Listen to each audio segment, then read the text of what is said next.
A pleasant day to everyone. I hope you are all doing good. And we have today's learning session, and it's about menu knowledge and accompaniments. So, this learning session will have the following learning outcomes. So, let's have first, why is a menu very important? What is its significance? Basically, menu is a representation of the establishment. So it's like the identification of an establishment. It represents what the establishment is, what is the offerings, what are the items available for the guests to order. It can also be a reflection of the restaurant's philosophy and quality. And the menu can also act as a promotional tool, which is why the menu must always be clean, it must be made of good quality, long lasting material, and most importantly, it must be clear and easy to understand. Originally, a menu is not presented at the table. There are signs wherein the guests can see it upon entering the restaurant, and then that is where the guests will be choosing their orders. So originally it's not presented at the table, but a lot of restaurants are still doing their menu on signboards, okay?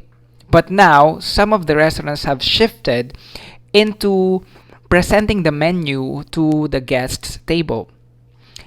And it is large and placed at the very end of the table for everyone to read. So that was what a menu once was. And as time progressed, the menu became smaller in size and a number of copies were made for each guest or for each table. So I'm going to show you some examples of a menu. So this one is a sample menu from a pizza restaurant. So it has several flavors of pizza, and as you can see, the ingredients are shown as a description so that when the guest orders, they can already see what's in the pizza. And on the right side, you have some side dishes, some salads, but we can clearly see here that their main product would be pizza because it takes the biggest amount of space in the menu. And then another one, so this one is a Japanese menu wherein, as you can see, they have several Japanese specialties such as ramen. You also have the teppanyaki and teriyaki. You have the bento. You have the veggies as well. But in this menu, you can see there are images, okay, shown, okay, and scattered within the menu so that the guest can also see what they are going to be getting when they purchase or when they have chosen that item. So basically, having all these images and description is for the convenience of the guest. Of course, they will be asking the food, and they will be asking questions such as the ingredients, how does it look like. So you have to really make it visual for the guest. But some restaurants, like this fine dining restaurant, can have a very simple menu that has no visuals or that has no photos. So let's say this one, this Elude restaurant, they have entree and then they have additional menu that's to follow. And then, for example, they have homemade cream of broccoli soup with Stilton and herb sep crisp. And then they have let's say this one, baked filled mushroom filled with sauteed asparagus and sun-blushed vine tomatoes, rocket, and aged balsamic. The difference now with this menu compared with the previous menus that I have shown is the lack of visuals. So there are no photos here, but you can see a specific description of how the dish is cooked and what the ingredients are. Okay, so in replacement of the photos, there is now a description, and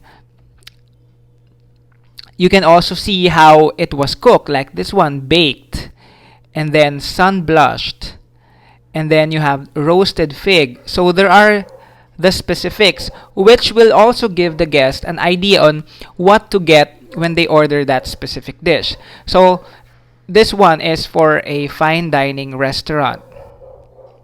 So the menu have at least three meanings for the waiter. So if you are the food attendant, the menu could be a range of food items served in an establishment. So this is a list of food items served in an establishment. And then second, it is an arrangement by which the items are offered, or the type of menu. And we will be discussing this in the next few minutes. And then the third one would be, a menu is a physical object on which the list of these items is written for the guest to choose from. So this is what is being given to the customers, a physical object for you to choose items from. And menus are laid out so that the different courses appear in the order in which they would normally be served. And we have a framework, or these 5 courses are how, or like the order in which they would normally be served. So we start first with the appetizer. So that is probably the first item that you would be eating, and then followed by soup, followed by salad, and then you have your main course, and you have your dessert. So this is the order. Okay, in a meal, you have the appetizer first, and then followed by the soup, salad, main course, and dessert. So an appetizer, these are items such as hors d'oeuvre. Alright, this one is pronounced as hors d'oeuvre. Alright, so this is a French word for appetizer. And then you have the pâté. You have other starters such as canapé and crudité. So these appetizers are designed to stimulate rather than to satisfy the appetite. So as you can see, appetizers are usually small servings, small portions. So let us define each of these appetizers. So this one is an hors d'oeuvre. Right? So this one is an hors d'oeuvre composed of bite-sized or one mouthful of appetizers such as meat, you have a slice of fish, you have cold cuts. So this is an hors d'oeuvre. And then you have the pâté. This one is a pâté. A pâté in French is liver. It's made of duck or goose liver, and you usually spread it on top of a bread, and then you eat it as an appetizer. Next would be a canapé. A canapé is again an appetizer, but usually it's served on top of, let's say, a biscuit or a bread. So that is a canapé. Meanwhile, a crudité is a slice of fruits and vegetables with dippings. Right? So you see there's an asparagus here, carrots, celery, and then you have tomatoes, and then there is a dip. So these are 4 types of appetizers that can be served at the beginning of the meal. And then it will be followed by soup. Alright? A soup can either be thick soup, which is a potage, or a thin soup, which is a consommé. Alright? So this one is a consommé because it's thin. As you can see, it's a watery type of soup. But this one is thicker, and this is a potage. This one is a consommé. Alright? Usually, soups are served hot, but there is a soup that is served cold, and that is a vichyssoise. Okay? So that is a vichyssoise. After soup, you have the salad. So a salad is usually a dish containing leafy vegetables served with sauce or dressing. So you can either use a vinaigrette. A vinaigrette is a mixture of oil and vinegar flavored with herbs and spices. So if you don't like a vinaigrette, you can make use of a cream dressing. A cream dressing now is based on mayonnaise, milk, or cream.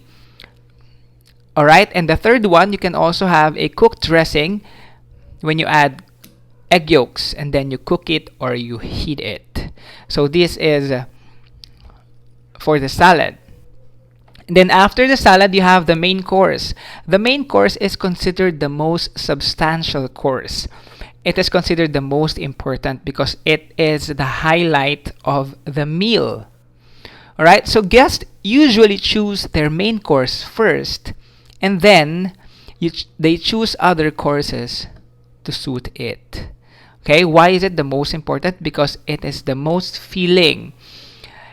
Because it provides you with carbohydrates in the form of the rice or potatoes or bread or pasta, and then you also have your protein source in the form of the meat, and then you have your vitamins and minerals in the form of the side dish, the vegetables. Alright, so this is the main course, the most important meal, the most important part of the meal. And then you have your desserts. Okay, so after eating your main course, you will have a dessert. A dessert is usually a sweet dish eaten at the end of the meal. You can either have a wet dessert or a dry dessert. A wet dessert is a dessert containing sauce or syrup or any liquid ingredient. On the other hand, a dry dessert is usually something that is refrigerated and dried, like this one, a cake, and then this one is a trifle. Alright? So other example of a wet dessert can be a custard, or you have, like in the Philippines, you have the famous buko pandan with sauce. And then dry desserts are usually cakes and pastries or brownies. Okay? So those are our 5 courses. You have appetizer, of course, the first one. You have the soup, you have the salad, and then you have the main course, and then you have the dessert. Now, I have a question, especially with desserts, because we all love desserts. So can you please tell me what is your favorite dessert? Alright, you can put your responses on the comment section of the video, and I will be reading them one by one.